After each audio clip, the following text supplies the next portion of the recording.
Romanos capítulo 1, versículo número 1.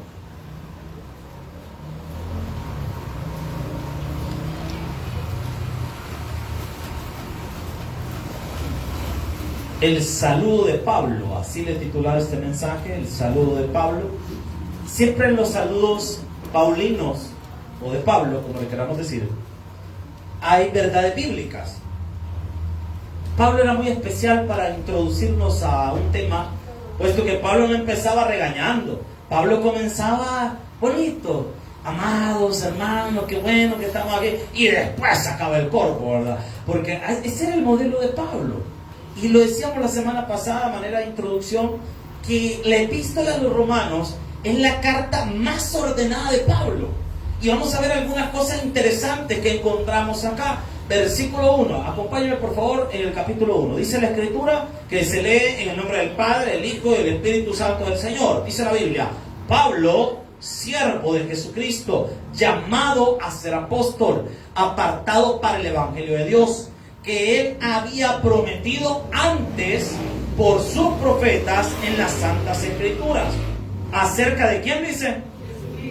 Nuestro Señor Jesucristo, que era del linaje de David según la carne. Versículo 4, que fue declarado, como dice, con poder según el Espíritu de santidad, por la resurrección de entre los muertos, y por quien recibimos la gracia y el apostolado para la obediencia a la fe en todas las naciones por amor de su nombre, entre los cuales estáis también vosotros, llamados a ser de Jesucristo. 7, a todos los que estáis en Roma, amados de Dios, llamados a ser santos, gracia y paz a vosotros de Dios nuestro Padre y del Señor.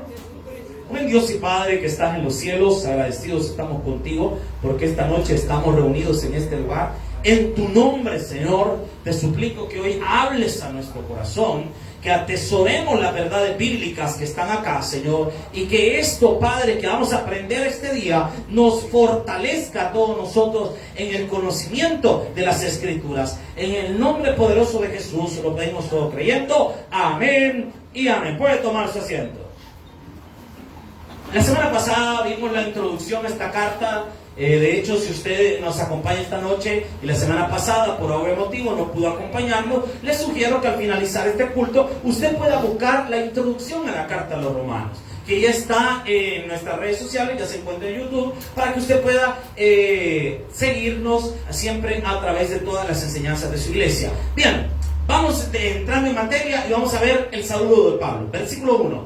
Pablo anteriormente, nótese esto, póngale ahí. Pablo, también llamado Saulo. Saulo es el mismo nombre Saúl. O sea que Pablo se llamaba Saúl, es el mismo nombre. Lo que pasa es que recuerde que lo que nosotros tenemos son traducciones. Pablo, al dedicarse a evangelizar a la gente que no era del linaje de Israel, decidió optar por la versión griega de su nombre. El original es Saúl. En el libro de los Hechos aparece como Saulo. Pero Pablo decide usar un nombre griego para poder identificarse con las personas que no eran judías. Entonces él decide cambiarse el nombre y usar su versión en griego. ¿Y cuál es su versión en griego? Pablo.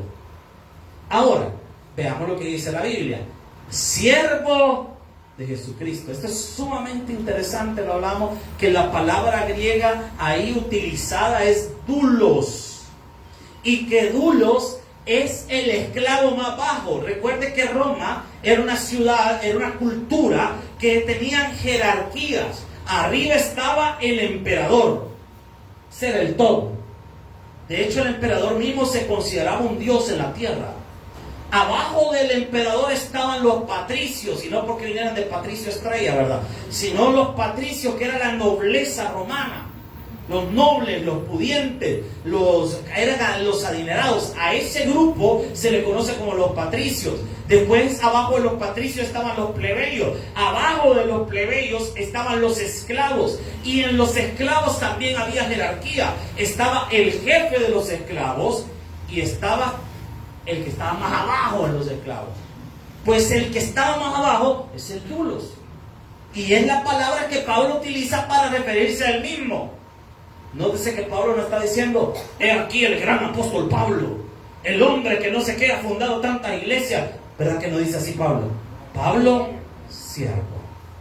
Pablo nos da una gran lección, porque Pablo nos está enseñando este día, esta noche, que lo más importante y la característica esencial en un siervo de Dios es la palabra humildad. Entre más humildes seamos nosotros, y ojo, la humildad no se ve en la ropa o en la forma en cómo actuamos delante de la gente viendo hacia abajo. La humildad está en pequeñas acciones: quedarnos callados, aprender cuando hay que hablar, no actuar altaneramente, tener precaución a la hora de hacer las cosas. ¿Y qué estoy denotando? Humildad. Jesús dijo: aprended de mí que soy manso y humilde. ¿De qué dice la Biblia? De corazón. Si nosotros somos seguidores de Jesús, siervos de Jesús, por lo tanto deberíamos de actuar con humildad de corazón. Amén, iglesia. Pero los seres humanos, seamos sinceros, no somos humildes, hermano. Voy a hacer una pregunta y quiero que usted se responda solo. ¿Es usted humilde? Respóndase usted solo. Piénselo. Usted dígase, como decía aquel anuncio: mí mismo, ¿seré humilde? ¿Y sabe qué le decía a mí mismo? No. ¿Será usted una persona humilde? ¿Se considera usted una persona humilde? Me voy a preguntar a mí mismo: ¿te consideras humilde? Le soy sincero, no me considero humilde. Creo que tengo mucho que aprender de Jesús. ¿Se ha fijado que la mayoría de las personas no somos nada de humildes? Hoy estamos en un tráfico horrible de casi 3 horas, hermano, para venir acá a la iglesia. Nosotros nos ha costado casi 3 horas poder venir a la iglesia. Salimos de la casa, creo que eran como la 1 y fracción. Hemos venido a la iglesia a las 4:30 casi. Nos costó un siglo poder venir a la iglesia, porque esa carretera está horrible. Y en lo que usted está manejando, usted se da cuenta que lo que más nos falta a las personas es humildad. Mira, a veces uno pide la vía y más le avientan el carro. Por allá viene el carro y hasta acelera para pasar. Mira, yo me quería pasar para un carril y yo iba a poner las intermitentes y me aventaban los carros. Mire, no es broma, desde que ando los logos de la iglesia más me avientan los carros. Usted no sé por qué hay gente que es loca. Usted. Y mire, y más me aventaban. Y entonces con mi esposa me íbamos platicando y dice mi esposa: no, hombre, vamos a ir al mismo carril de todas formas. Pero mire cómo es Dios de justo, hermano. que de repente vimos que estaban dando vía y adivina a quién dejaron pasar y a quién los dejaron sembrar. Dios es justo. Lo que pasa es que a veces nos falta a nosotros humildad. Se nos olvida que el que va a pelear nuestra batalla es Dios y no nosotros. Amén. Entonces muchos de nosotros estamos queriéndonos hacernos sentir, pero a mí me encanta la actitud de Pablo, porque Pablo dice: Pablo, siervo de Jesucristo, esclavo de Jesucristo, servidor de Dios. ¿Y por qué Pablo empieza esta carta así en específico? Porque aquí había un problema. Se recuerda que la semana pasada hablamos que había una crisis en la iglesia de Roma, porque los judíos querían ser líderes y los gentiles querían ser líderes. Y todos tenían sus argumentos. Los judíos decían: por ser el pueblo escogido de Dios, son los únicos que podían liderar la iglesia. Los gentiles, por otro lado, decían: los judíos habían sido expulsados allá en el año 50 por el emperador Claudio. ¿Cómo es posible que después de 5 años que nosotros hemos tenido en la iglesia, ellos quieran venir a liderar? Y todos tenían sus argumentos. Y los gentiles decían: es que Israel ya no está dentro del plan de Dios. Y nosotros los gentiles sí. Entonces el apóstol Pablo le va a pegar una ubicadita a los dos grupos y les va a decir: ni ustedes ni los otros.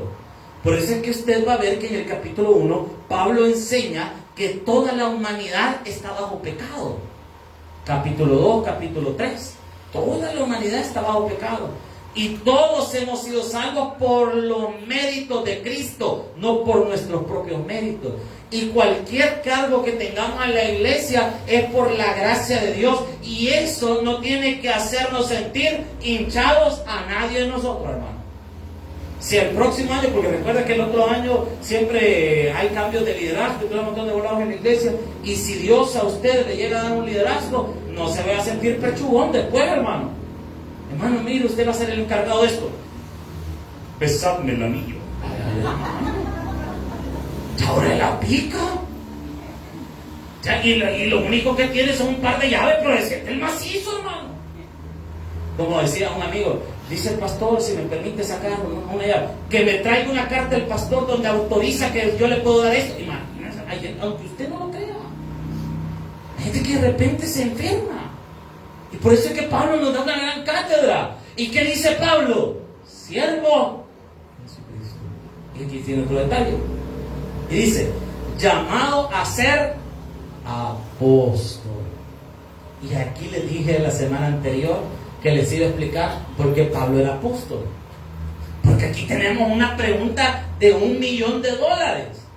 Porque hace poco nomás, allá por 1990 y algo, a principios de los 2000, apareció un movimiento en Estados Unidos durante una cruzada evangelística, donde un señor por ahí dice que recibió una revelación donde el Espíritu Santo le decía a él que él era un apóstol y que abriera una escuela de apóstoles en Estados Unidos.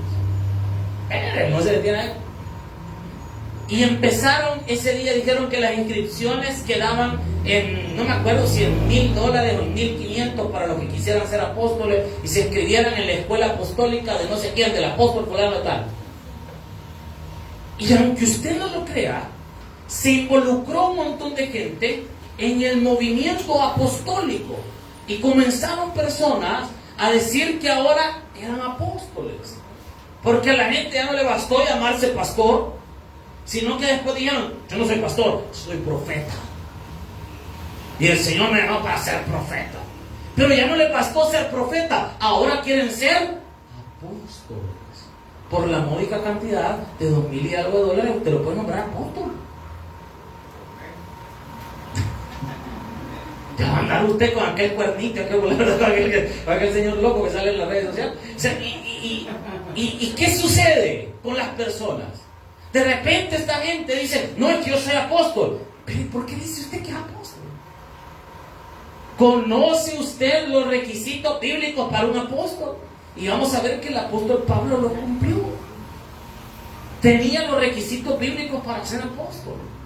Pero si no hubo apóstoles, con la muerte del apóstol Juan, en el año 100 después de Cristo muere Juan, y viene un señor hasta los años 2000, es decir que por casi 1000 y fichas de años no hubo apóstoles, y de la nada ahora hay. ¿Cómo es eso posible? ¿Cómo es eso posible? Dentro del liderazgo de la iglesia tradicional se afirma de que el máximo representante de la iglesia tradicional es un sucesor apostólico, pero eso tampoco está en la Biblia. Entonces, ¿cómo es que realmente Pablo era apóstol? Vamos a ir, hay 4 cualidades que todo apóstol debía poseer en el tiempo bíblico y hasta nuestros días, que son los requisitos apostólicos y que obviamente ninguno de nosotros puede llenar. Primer requisito, haber visto al Cristo resucitado. Son los requisitos de los apóstoles. Haber visto al Cristo resucitado. Las personas que ahora se hacen llamar apóstoles, ¿habrán visto al Cristo resucitado, hermano? ¿Verdad que no? Probablemente no, pero ellos dicen ser apóstoles. Primera carta a los Corintios, capítulo 9, versículo 1. No voy a perder Romanos 1, que es nuestra base. Primera carta a los Corintios, capítulo 9, versículo 1. Anota estos textos, porque nos van a servir. 9:1 de primera carta a los Corintios. ¿Lo tienen? Es una serie de preguntas. No soy apóstol, dice Pablo, que por cierto la palabra apóstol viene del griego apóstolos, que quiere decir enviado. Porque un apóstol es un enviado de Dios. Recuerde que Jesús tenía, ¿cuántos discípulos tenía Jesús? No, tenía muchos discípulos, incontable cantidad de discípulos. Apóstoles tenía 12, pero discípulos tenía muchos. Bueno, para no hacerle largo el cuento, en una ocasión le siguieron 5,000 discípulos, donde se dio la multiplicación de los panes y los pescaditos, ¿se recuerda? Entonces todos esos eran discípulos, seguidores de él, pero apóstoles solo eran 12. Eran 12 apóstoles. Ahora, vean lo que dice la palabra. No soy, ¿qué dice? Apóstol. No soy libre. Vea esto. No he visto, ¿a qué dice? A Jesús el Señor nuestro. No soy vosotros mi obra. ¿En qué dice? ¿Por qué Pablo hace estas preguntas? Porque aquí están algunos de los requisitos apostólicos. ¿Cuáles son esos algunos? Primero, haber visto al Cristo resucitado, dijimos. Y Pablo dice, no he visto a nuestro Señor. De hecho, en la carta a los Gálatas, Pablo cuenta que se fue 3 años al desierto y durante su estadía en el desierto, el Cristo resucitado se le manifestó y le enseñó durante 3 años. ¿Cuántos años pasaron los apóstoles con Cristo? ¿Y cuántos años pasó Pablo con Cristo en el desierto? 3 también. Vea para que vaya viendo ese detalle. El segundo requisito para un apóstol lo encontramos aquí mismo. No soy vosotros, dice, mi obra en el Señor. Otro de los requisitos apostólicos, anótelo ahí, es ser un fundador de iglesias. No de una iglesia, sino de iglesias en general. Los apóstoles tenían la función de llegar, abrir una iglesia, dejar un pastor, se iban para otra parte, abrían una iglesia, ponían un pastor, se iban para otro lado y hacer una labor y una tarea misionera y ser los encargados de discipular a todas esas iglesias a través de los pastores de esas iglesias. Por eso es que si usted analiza el modelo de Pablo es hablarle a los líderes de la iglesia, porque los líderes de la iglesia le iban a hablar a todos los miembros de la congregación. ¿Me está siguiendo la iglesia del Señor? Ese es el modelo que debe seguir toda iglesia. El pastor da una instrucción a los líderes y los líderes trasladan esa información a las personas que están bajo su liderazgo. Pero el problema a veces dentro de las iglesias es que los pastores dan una instrucción y de los líderes a los servidores se quiebra la comunicación.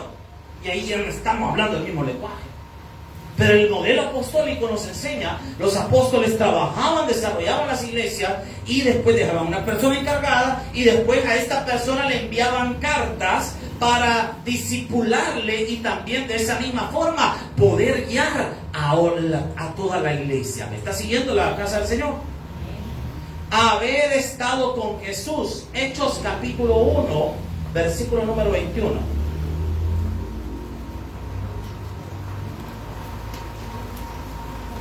Hechos 1:21.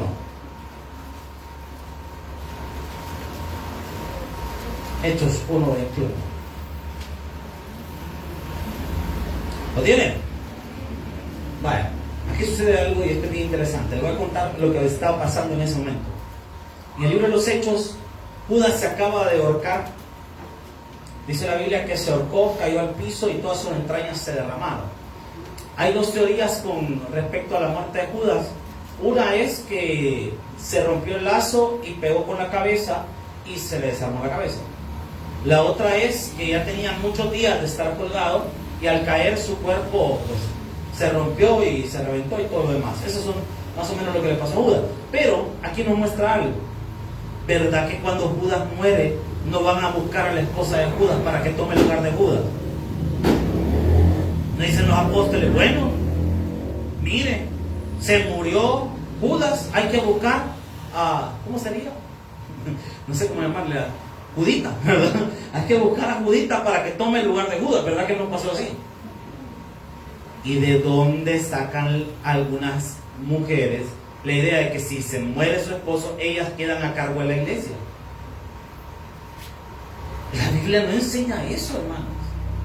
Si ustedes, las que están solteras, algún día Dios les permite casarse y por azares de la vida su susodicho se llega a convertir en pastor, y por azares de la vida, ya con los años, ya con esta señora, se le palmolive el don, usted no va a inventar, hermano, y decir: como mi esposo era el pastor, yo me quedo con la iglesia porque es mía, nosotros la hemos trabajado.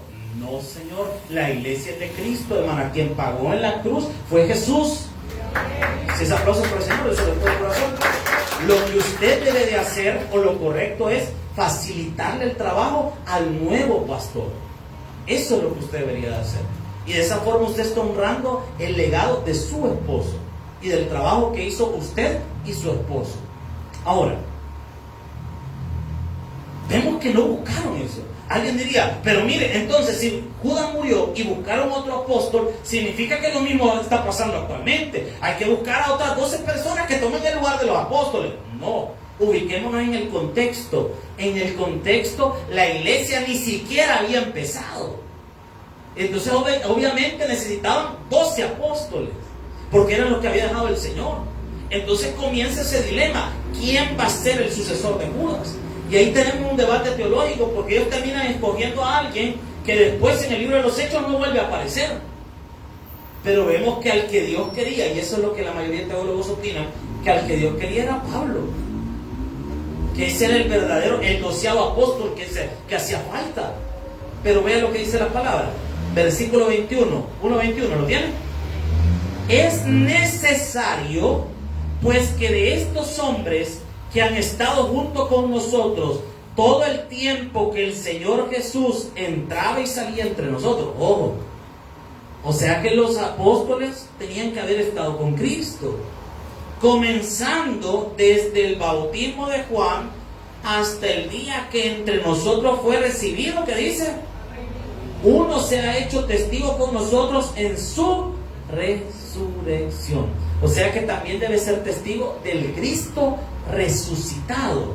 Ahora, Pablo no estuvo durante el ministerio terrenal de Jesús desde su bautismo hasta su muerte, pero Pablo sí fue testigo de la resurrección de Cristo, porque el Cristo resucitado se le aparece en Hechos capítulo 9, y después de eso el mismo Cristo resucitado se lo lleva al desierto para instruirlo. Porque el requisito del apóstol es que sea una persona que haya sido discipulada por el Señor. ¿Me explico? Ahora, hay otro detalle. También los apóstoles deberían de utilizar los dones de poder.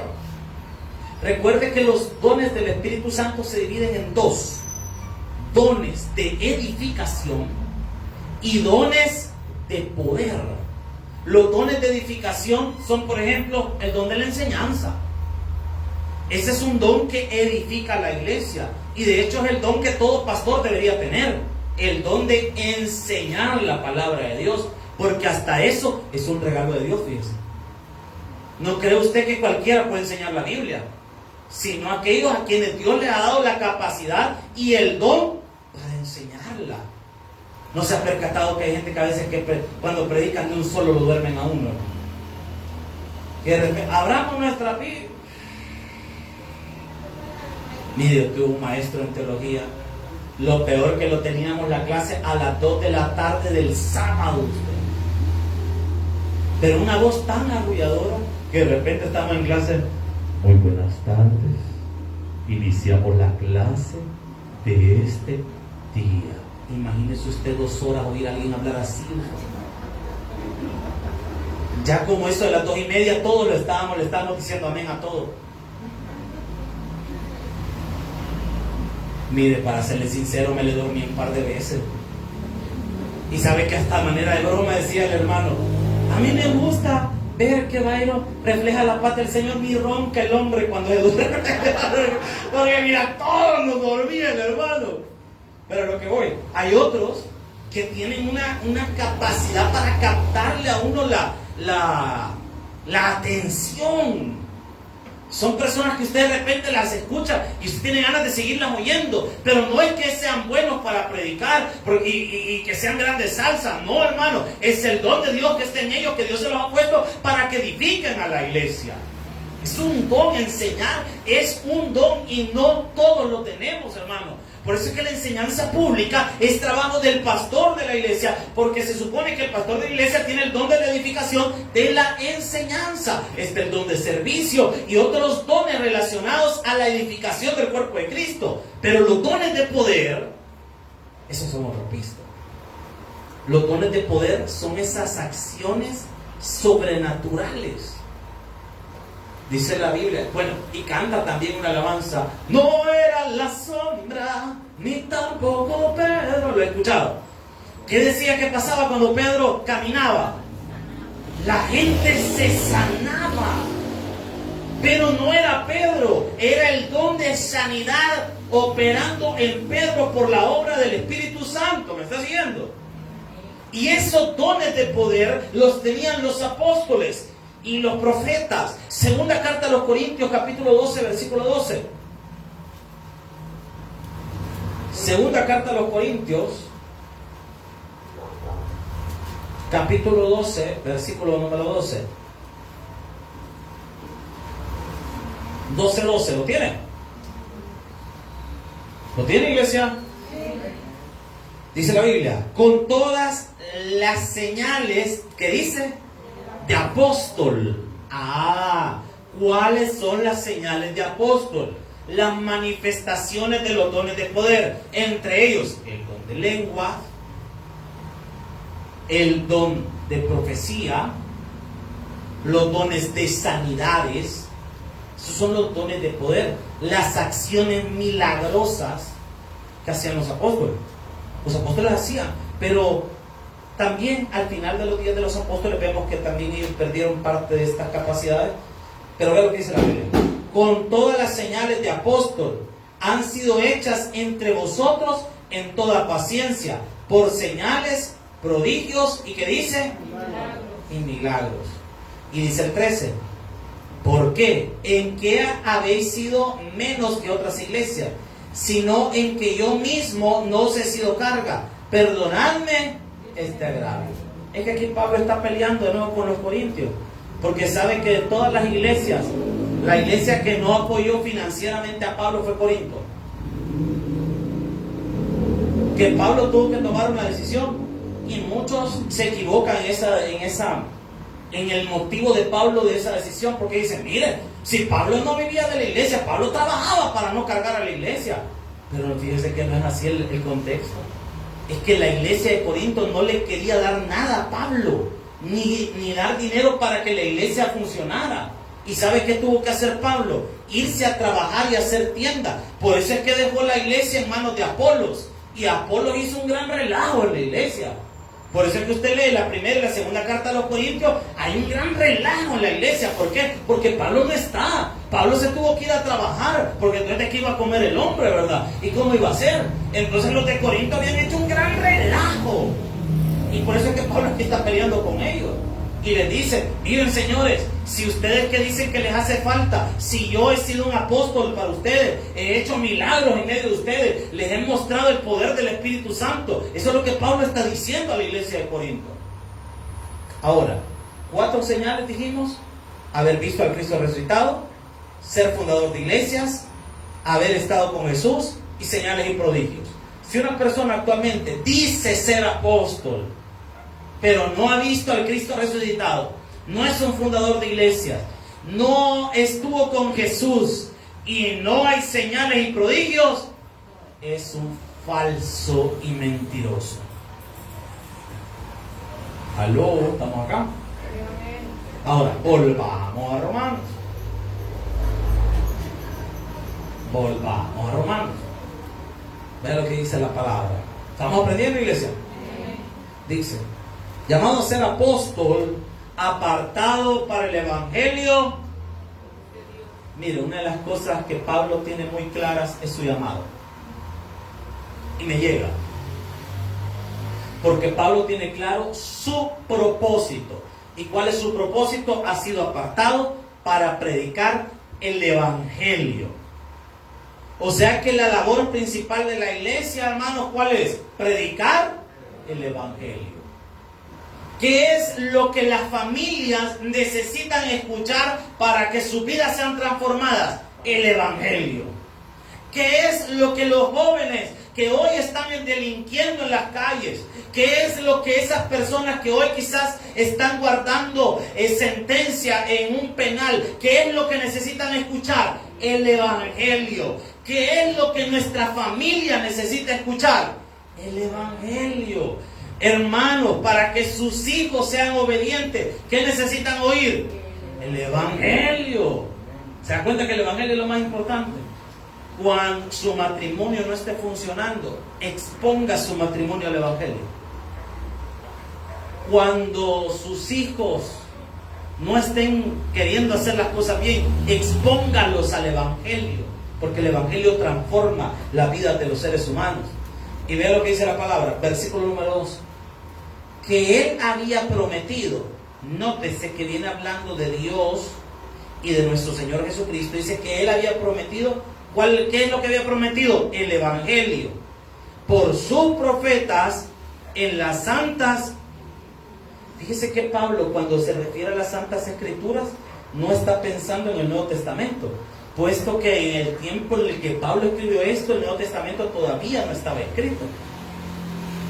Cuando Pablo se refiere a las santas escrituras, está hablando del Antiguo Testamento. Está hablando del Antiguo Testamento, no está hablando del Nuevo Testamento. Pablo no sabe que sus cartas se van a convertir en palabra de Dios. Él no lo sabe. Él está escribiéndole a una iglesia y le está diciendo que el Dios había prometido la redención a través de Cristo en el Antiguo Testamento. O sea que todo lo que nosotros encontramos en el Antiguo Testamento nos lleva a Jesús. ¿Me está siguiendo ahorita, iglesia? Hay personas que quieren retomar las costumbres judías. He visto pastores que les gusta predicar con el talí y el kippah. He visto de repente iglesias en las que quieren poner danza judía. Ahí vea cuando empezamos, aquí un par de algunos hermanos en una pantera. Es raro ver los bichos bailando así, ustedes no se han fijado. Y lo peor que les hacen unos sus trajes con un montón de lentejuelas, bien feo de ver eso, hermano. Una vez estuve en una actividad y les soy sincero que yo me sentí algo incómodo, más que enfrente estaba usted y estaba un bicho ahí que hasta me veía así como. Mire, no, yo me sentía mal, hermano, bien incómodo, de volado. Entonces, mire, y quiero retomar esas cosas y quiero hacer esas cosas, pero es que no han entendido el Antiguo Testamento. El Antiguo Testamento, su función es llevarnos al Nuevo Testamento, para que nosotros podamos entender mejor el mensaje de Cristo. Vean lo que dice Colosenses capítulo 2, versículo 16. No vaya a perder Romanos, que es nuestra base. Colosenses 2.16. Colosenses 2.16. ¿Está aprendiendo, iglesia? Vea lo que dice la palabra. Colosenses 2.16. ¿Lo tiene? Dice la escritura. Búsquelo. Veo algunos todavía ahí moviendo las hojitas de la Biblia. ¿Tenemos 2.16? Colosenses, ¿sí? ¿También? No mienta, hermano, alguno en Apocalipsis lo veo. Búsquelo bien, hermano. Sí, hermano, en Génesis está el hermano, no moleste, búsquelo. Colosenses 2.16, ¿lo tiene? No tenga pena de ir al índice. Ay, ¿qué va a decir el hermano que tiene la par? Es mejor que lo vean ir al índice que esté piñendo leyendo en Génesis, hermano. Entonces mejor vayas al índice. Colosenses 2.16, ¿lo tiene? Vaya, ve lo que dice la palabra. Por tanto, nadie os juzgue en que dice en comida o en bebida, hablando de que los judíos tienen una dieta estricta, ¿verdad? Porque hay personas que dicen, no hay que volver a la dieta de Levítico. Miren, la dieta de Levítico es buena para no enfermarse. Les soy sincero. El propósito de la dieta de Levítico es sanitario. Ese es el propósito de la dieta. Recuerde que Israel iba al desierto. Una infección para esa cantidad de gente en el desierto mataba a todo el pueblo, hermano. Por eso es que Dios les dio una dieta alimenticia para evitar las enfermedades en el pueblo. ¿Me está siguiendo? Ese es el propósito. Si usted quiere adelgazar, siga la dieta de Levítico. A ver, dentro de unos par de meses, figurita lo vamos allá. Esa dieta es preciosa, pero no nos salva. No nos salva. Por eso es que dice la Biblia: nadie os juzgue en comida o bebida, o en cuanto a días de fiesta. Hablando de que hay iglesias y hay personas que quieren hacer a la gente que celebre las fiestas judías. Mire, celebre el Shabbat, celebre el no sé qué, el Hanukkah, celebre esto, hay que celebrarlo en la iglesia porque son fiestas bíblicas. No, amado, dice la Biblia: nadie os juzgue en comida y bebida, o en fiestas. ¿Y qué dice más? Luna nueva. No está hablando del crepúsculo, sino que está hablando de una fiesta judía, o días de reposo. Y del 17, todo lo cual que es, dice la Biblia, sombra de lo que había de venir, pero el cuerpo es de Cristo. O sea que todo lo que encontramos en el Antiguo Testamento es una sombra que nos refleja a nuestro Señor Jesucristo. Por ejemplo, para nuestro botón, Moisés y Josué son una representación del Padre y el Hijo. Bien interesante. Moisés representa a un hombre que va a dar la ley, como el Padre nos da sus normas. Pero la ley no puede salvar al hombre, sino que el que nos introduce en la tierra prometida es el Josué. Pero en nuestro caso no estamos hablando de la tierra de Israel, sino de los cielos. Y no fue el Josué del Antiguo Testamento, sino el Josué del Nuevo Testamento llamado Jesús. ¿Se da cuenta que son sombras? Son imágenes. El templo es una sombra del cuerpo de nuestro Señor Jesucristo. Y todo lo que encontramos en el Antiguo Testamento son vistazos de lo que iba a ser nuestro Señor Jesucristo. Entonces, esto es importante que nosotros lo entendamos. Volvamos a Romanos. Romanos capítulo 3. Capítulo 1, versículo 3. 1:3. Ya casi me acaba el tiempo. 1:3, ¿lo tiene? Acerca de su Hijo, nuestro Señor. Nótese que a Jesús se le llama Señor. Y la palabra Señor utilizada por Pablo ahí es Kurios. Usted escríbala ahí en su cuaderno. Kurios significa amo y dueño. Pero el Kurios, los romanos lo utilizaban para designar hombres. Pero los judíos utilizaban el Kurios solo para referirse a Dios. Y vean lo que dice la palabra. Acerca de su Hijo, nuestro Kurios, nuestro Señor Jesucristo, que era del linaje de David, según. Esto es importante porque aquí nos está hablando del pacto davídico.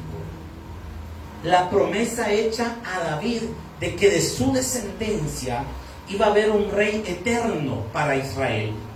A esa promesa dada a David se le conoce como el pacto davídico, que lo encontramos en 2 de Samuel capítulo 7, desde el versículo 10 hasta el versículo 17. Usted anótelo por efectos de tiempo que ya se nos terminó. Entonces ese es el pacto davídico. Hay diversos pactos en la Biblia. Es el pacto noético. Cada pacto tiene un símbolo que lo representa. Por ejemplo, en el caso del pacto noético es el arco iris, que representa esa alianza entre Dios y Noé. Y vemos, por ejemplo, en el pacto abrahámico que el símbolo es la circuncisión.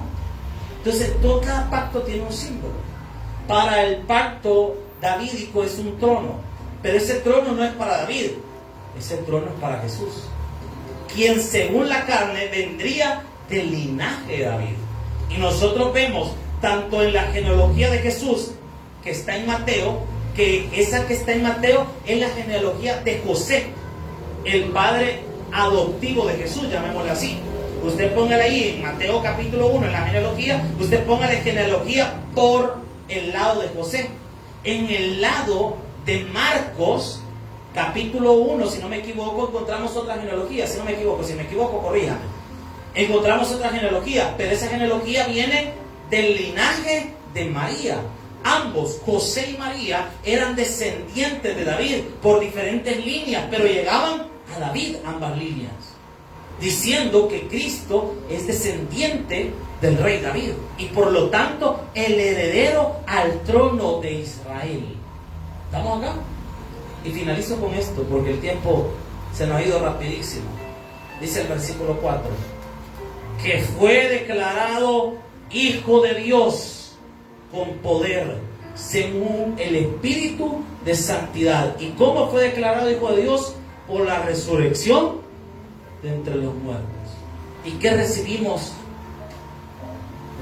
de parte de Cristo? Eso está en el versículo 5.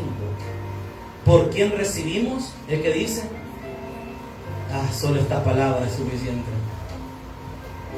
Si usted y yo comprendiéramos lo que es la gracia, hermano, pasaríamos de rodillas delante de Dios todos los días. Es que, hermano, yo no sé cómo hay gente que se cree perfecta. Yo no lo entiendo. Yo, Byron Melgar, yo no me considero perfecto. ¿Por qué? Es que, hermano, usted bien sabe lo que hay en nuestros corazones. Somos pecadores todos, hermano. Aunque el hermano que tiene la par le vea plante de santillo, también es malía, hermano. Y más si es servidor, peor. Es más malía todavía. Todos tenemos un clavo, hermano. Y cuando usted ve todos los errores que cometemos, la imperfección, la maldad que hay en nosotros, nunca se ha sorprendido de las cosas que usted mismo es capaz de hacer. Nunca se ha asustado usted. Un día de repente está enojado y empieza a gritar y se exalta y grita y ofende. Y de repente se queda quieto como el Espíritu Santo, como que lo hace reflexionar y dice, ¿qué hice? Y uno dice, le fallé a Dios. Me dejé llevar por la cólera. Y uno se sorprende de lo que es capaz de hacer. Y a pesar de todas esas cosas malas que nosotros hemos hecho, hermano, el Señor aún así nos sigue amando. Ahora entiendo un poquito lo que es la gracia. Un regalo que no merecemos. Usted y yo no merecemos esta iglesia, hermano, tan bonita que el Señor nos ha dado. Pero la gracia de Dios nos tiene en este lugar. Hermano, usted y yo no merecemos los hijos que el Señor probablemente les ha entregado. Pero ¿sabe qué ha sido? La gracia de Dios. Usted y yo no merecemos la casa en la que vivimos. Pero ¿sabe qué ha sido? La gracia de Dios. No merecemos la pareja que tenemos. Pero adivine qué ha sido. La gracia de Dios. Por eso, hermano, no hay nada más hermoso. Y qué bueno lo que escribió esa persona en aquel corito tan hermoso y tan emblemático. Sublime gracia del Señor. Un fuerte aplauso a nuestro Padre. Bendito Dios que estás en los cielos. Señor, te damos gracias por lo que en este culto hemos aprendido, Señor. Gracias, Padre.